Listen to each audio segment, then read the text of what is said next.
दोस्तों मैं सौरभ मलिक आप सभी का ओनली टॉप स्टडी चैनल पर स्वागत करता हूं।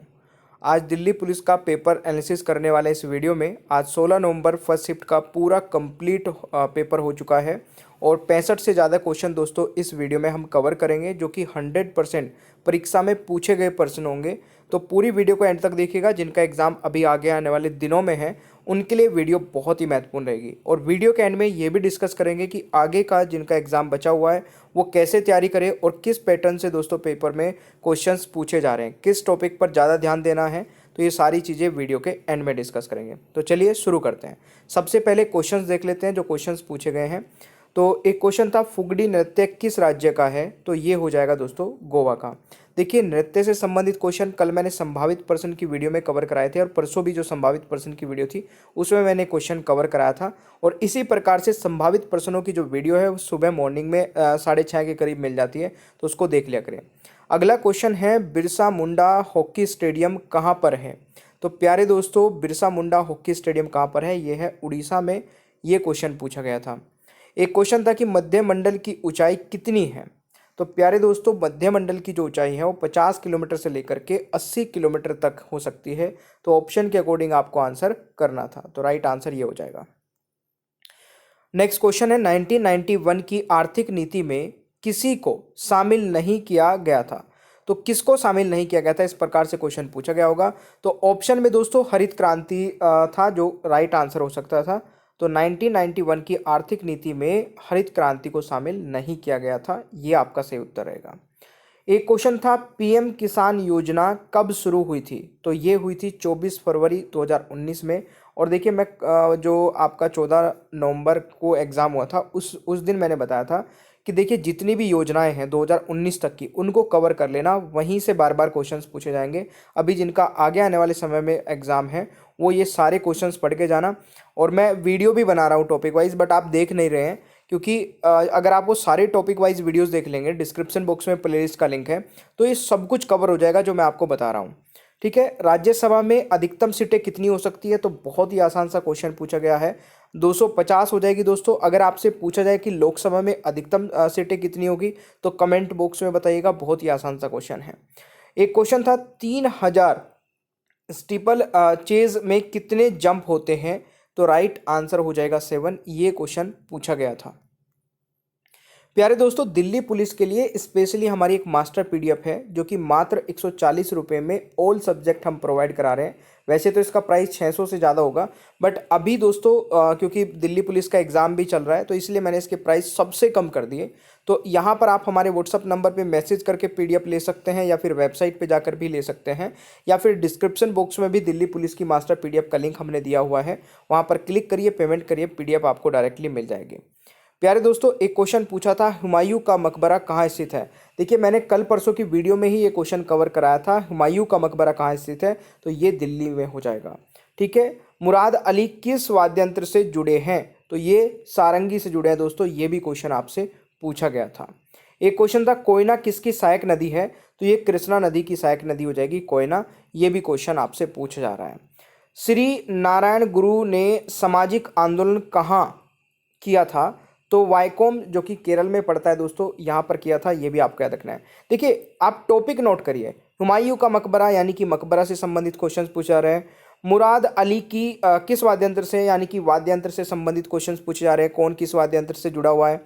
ठीक है। कोयना किस की सहायक नदी है, तो नदियों से संबंधित क्वेश्चंस भी आ रहे हैं। इस प्रकार से पढ़ना होता है। एनालिसिस का मतलब होता है कि आपको पेपर का अंदाजा लग सके कि क्या पूछा जा रहा है और क्या बिल्कुल भी नहीं पूछा जा रहा है। तो ये एनालिसिस दोस्तों बेस्ट रहेगा। रात में 9 बजे भी एक एनालिसिस की वीडियो लेके आऊँगा जिसमें दिन भर की सारे क्वेश्चन कवर कराऊंगा।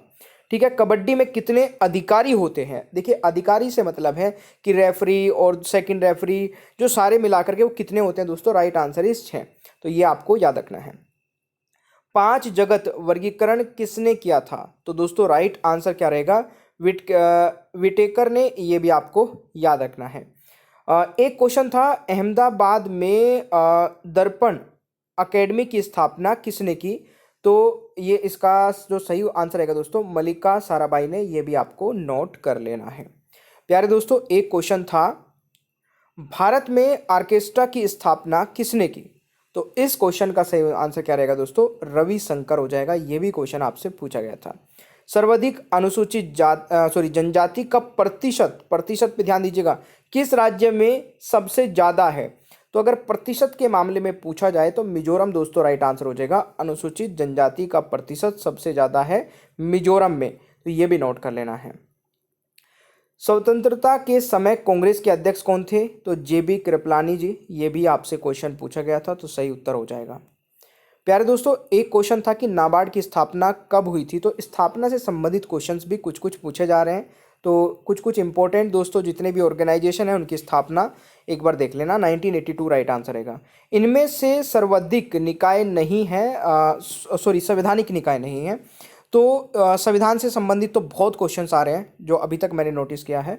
तो संवैधानिक निकाय इनमें से कौन सा नहीं है? तो नीति आयोग दोस्तों राइट आंसर रहेगा। ठीक है, जो 4 ऑप्शन थे उनमें से सही आंसर रहेगा।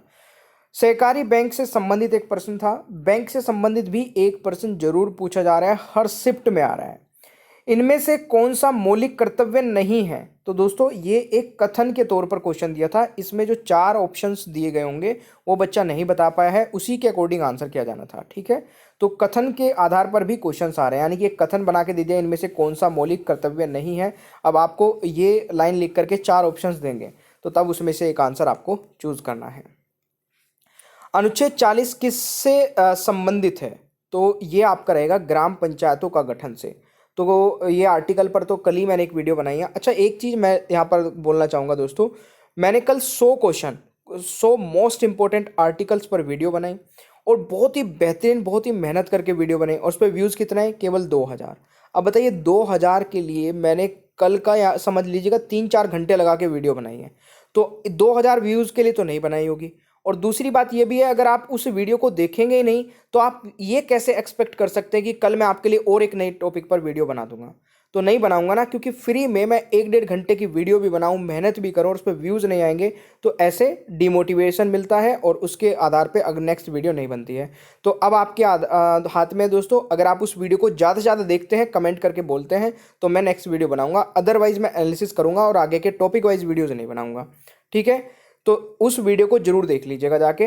राज्यों की परिभाषा किस अनुच्छेद में है? तो अनुच्छेद 12, अनुच्छेद 36 और अनुच्छेद 155, इन तीनों में दोस्तों राज्यों की परिभाषा दी गई है। अब ऑप्शन के अकॉर्डिंग अगर देखा जाए तो बच्चे ने बताया अनुच्छेद 12 ऑप्शन में था, ये 2 ऑप्शन में नहीं थे, तो राइट आंसर आपका अनुच्छेद 12 हो जाएगा। ठीक है, उपराष्ट्रपति का निर्वाचन मंडल संसद के सभी सदस्य क्या होंगे? सभी सदस्य। उपराष्ट्रपति का निर्वाचन मंडल में कौन कौन शामिल होगा? संसद के सभी सदस्य, ये नोट कर लेना है। प्यारे दोस्तों, अगला क्वेश्चन है तक्षण का अर्थ क्या होता है? तो लकड़ी कटाई, ठीक है, या लकड़ी काटने वाला, इस प्रकार से आपके ऑप्शंस होंगे, आप उसका अंदाजा लगा के आंसर कर सकते थे। लाहौर नृत्य कहाँ का है? देखिए, नृत्य से संबंधित क्वेश्चंस भी हर एक शिफ्ट में पूछे जा रहे हैं। अब डिपेंड करता है कि आप लोग पढ़ के जा रहे हैं या नहीं। टॉपिक भी मैं बता रहा हूँ, वीडियो के एंड में बताऊंगा भी कि किस किस टॉपिक पर आपको ज़्यादा फोकस रखना है। तो राइट आंसर इज मेघालय, ये भी आपको याद रखना है। मोहम्मद बिन तुगलक ने दिल्ली का प्रधान किसको बनाया था? तो इब्न बतूता को, ये भी आपसे पूछा गया क्वेश्चन है फर्स्ट शिफ्ट में। हाफ गर्लफ्रेंड के लेखक कौन है? तो चेतन भगत जी, ये भी एक बहुत ही आसान सा क्वेश्चन है, नोट कर लेना है। अगला क्वेश्चन है सेव एज करने के लिए क्या स्टेप रहेंगे? तो दोस्तों सेव एज हम करते हैं कंप्यूटर में, ये कुछ कंप्यूटर के क्वेश्चंस हैं जो मैं बता रहा हूँ। तो फाइल टैब पर क्लिक करके हम सेव एज कर सकते हैं, तो ये ऑप्शन में होगा, तो राइट आंसर कर लेना था। सेंटर अलाइनमेंट जब करते हैं हम, करने के बाद टेक्स्ट कहाँ आ जाएगा? तो जब दोस्तों आपने देखा होगा, जब हम टेक्स्ट ऐसे लिखते हैं कंप्यूटर में और सेंटर अलाइनमेंट कर देते हैं, तो पेज जो हमारा होता है उसके बीच में आ जाता है। तो पेज के बीच में आ जाएंगे दोस्तों, जो टेक्स्ट होगा, जो लिखा हुआ हमारा कंटेंट होगा, वो बीच में आ जाता है, तो ये आपको याद रखना है। एक था कि रो कॉलम को डिलीट करने के लिए क्या करना है? तो रो कॉलम को डिलीट करने के लिए कंट्रोल प्लस माइनस प्रेस करना है, तो ये हो जाएगा। ये क्वेश्चन पूछा गया था। यूजर नेम को डोमेन नेम से जोड़ने का काम कौन करता है? तो @ आपने अपनी ईमेल आईडी को देखा है, तो यही यहाँ पर आप आंसर लगा सकते थे। तो यूजर नेम को डोमेन नेम से जोड़ने का काम करता है @ spelling and grammar check option कहाँ मिलता है? तो ये रिव्यू मेन्यू के प्रूफिंग ग्राउंड कमांड में मिलता है, तो ये भी आपको नोट कर लेना है दोस्तों। इस प्रकार से कंप्यूटर के भी क्वेश्चंस पूछे जा रहे हैं। अगला क्वेश्चन था हेल्प शॉर्टकट की कौन सी होती है? तो F1 होती है दोस्तों, बहुत ही आसान सा है। फॉर्मूला को सेल्स में से कॉपी करते हैं, तो ये आपको ऑप्शन के अकॉर्डिंग आंसर लगाना था। लैन नेटवर्क में किस डिवाइस का उपयोग किया जाता है, तो स्विच का किया जाता है दोस्तों। ऑप्शन के अकॉर्डिंग स्विच आपको आंसर चूज करना था। प्यारे दोस्तों, अब वही पैटर्न चल रहा है। हिस्ट्री के करीब करीब 7 क्वेश्चन, ज्योग्राफी के 5 क्वेश्चन, पॉलिटी के 7 क्वेश्चन, साइंस के भी 2 से 3 क्वेश्चन आ रहे हैं, इकोनॉमिक्स के भी 3-4 क्वेश्चन आ रहे हैं, स्टैटिक जीके की अगर बात कीजिए तो सबसे ज़्यादा पोर्शन स्टैटिक जीके का है। तो इस प्रकार से ही आपको अपनी तैयारी करके जानी है। बाकी रीजनिंग के वही चैप्टर रिपीट हो रहे हैं, ठीक है ना, और वही चैप्टर इसमें आपके मैथ्स के भी आ रहे हैं, ये भी रीजनिंग के हैं। और यहाँ पर मैथ्स की बात की जाए तो इन्हीं चैप्टर से दोस्तों मैथ्स के भी क्वेश्चंस देखने को मिल रहे हैं। तो आप इसको एक बार ध्यान से देख लेना, और इसके आधार पर अगर आप पढ़ के जाएंगे तो कोई दिक्कत नहीं आएगी, आपके वो सारे चैप्टर हो जाएंगे जो एग्जामिनर पूछ रहा है। और बाकी हमारी इस पीडीएफ से आपको बहुत हेल्प मिलने वाली है। डायरेक्टली आपका 80 से 90% पूरा सिलेबस कवर हो जाएगा, और मात्र 10 दिन अगर आपने पढ़ लिया, टाइम कम है तो 5 दिन में भी कवर कर सकते हैं। मात्र 140 रुपये में ऑल सब्जेक्ट की पीडीएफ मिल जाना मेरे हिसाब से तो सबसे ईजी और सबसे दोस्तों आपके मतलब आप समझ लिए इक्विवेलेंट टू फ्री है अगर आप इसको पढ़ लेते हैं तो। हमारे व्हाट्सअप नंबर हमारे दोस्तों वेबसाइट पे जाकर के इस पीडीएफ को ले सकते हैं। डिस्क्रिप्शन बॉक्स में भी मास्टर पीडीएफ का लिंक अवेलेबल है। वीडियो पसंद आई है तो लाइक शेयर कर देना, चैनल पर नए हैं तो सब्सक्राइब करना, बेल आइकन को ऑन रखना ताकि आगे आने वाली कोई भी वीडियो मिस ना हो।